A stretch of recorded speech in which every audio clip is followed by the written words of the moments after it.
what I find myself now looking at is that I really, and what I talked to a little bit before the commercial break is I really wish Apple would just release the Mac OS and let us run it on any hardware and stop worrying about it. I don't think that they're making hardware. Yeah. I don't think they're making hardware for professionals anymore. I don't think that the Mac Pro So let's get down to it, because that's really what this conversation is. And I led off with Microsoft just showing that they're at least eyeballing that market and trying to make something that might get that market excited with the Surface Studio. But really where this conversation begins is with the Apple event. And we've all been watching with interest to see, for some commitment from Apple to the Macintoshes. We've talked about how they haven't been updated much, but then we've also pointed out that Intel hasn't really given us a reason. There are new GPUs out there and so forth. And now they've announced laptops where it looks to some, and you can go back and forth on this, that Apple has prioritized thin and light and battery life over power. If I hear thin and light one more time from that thing, well, and for instance, Apple said we're not going to put make more than 16 gigs of RAM available because we want to save battery life. So a Pro will look at that, right, and say, well, that's not. I mean, I've heard you say I had a 32 gig Mac Pro, and you said, well, that's about the minimum.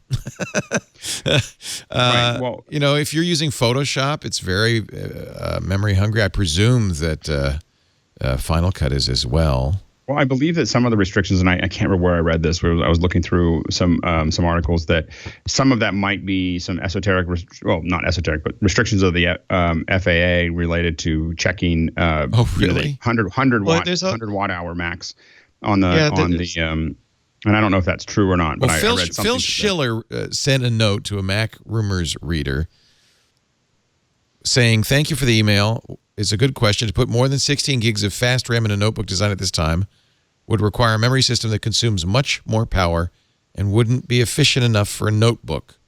I hope you check out this new generation MacBook Pro. It really is an incredible system." Maybe there are other reasons, but I mean, Schiller himself said it was about battery life. It's complicated because there's over that 100 watt hours. So they want a certain, like for instance, if they did all of that, they're still stuck with the same size battery, and so you end up with it lasting for an hour and a half if it's not plugged in, and then. Oh, I see what you're saying. So if they were going to put more RAM in it, they'd want to put a bigger battery, and then they would run up against. Yeah, so it's a little bit complicated. So what happens is Intel Skylake still does not support the low power version of DDR4 RAM.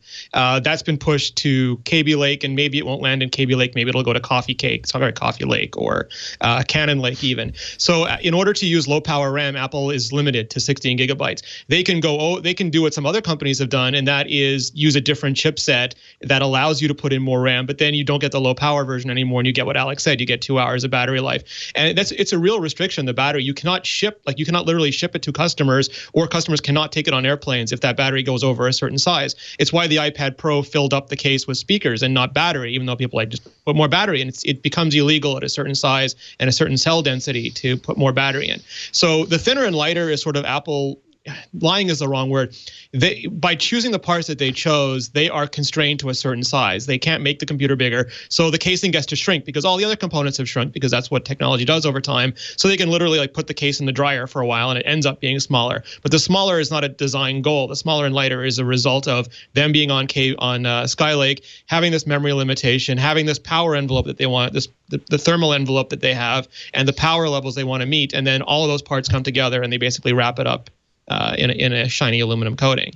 So it is a absolute limit of technology given the choice that Apple wants to make, or their unwillingness to make a giant desktop version of a laptop. Well, or a slightly thicker version of a desktop. It doesn't work either.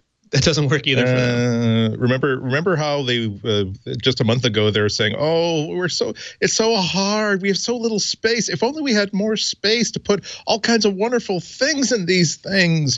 But that's a tiny phone. The phone has no battery constraint. But I'm saying that a laptop, you could make it a larger case, even if you are constrained by what you can do with battery size. You can still make it really one of the best high-end laptops you can possibly can in terms of convenience and features.